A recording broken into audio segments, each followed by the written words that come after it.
எங்களுக்கு படிப்பு கிடையாது. இந்த இடம் தான் போகணும், இந்த இடம் போகக்கூடாதுன்னு தெரியாது.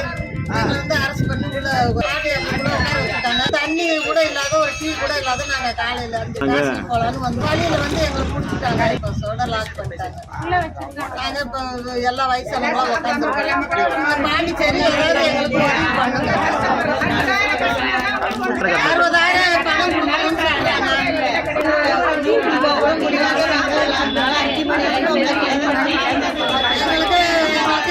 வண்டி எடுத்து அனுப்பிடுற மாதிரி ஐயா வணக்கம் ஐயா.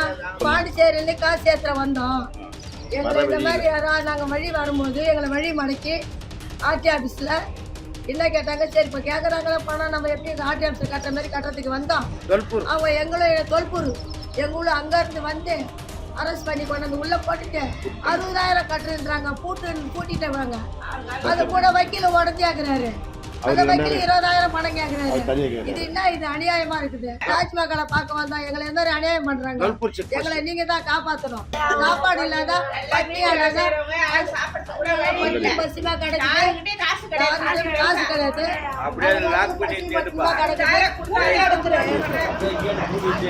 எங்களை இந்த இடத்துல வச்சு பூட்டிட்டாங்க, அரெஸ்ட் பண்ணிட்டாங்க. சட்டப்படி என்ன நடவடிக்கைமோ எடுங்க. எங்களை எல்லாரும் ரிலீஸ் பண்ணுங்க. பொதுமக்கள் எல்லாம் இங்கே தவிச்சிட்ருக்காங்க. இன்னும் காலையிலேருந்து யாரும் சாப்பிடல வேற.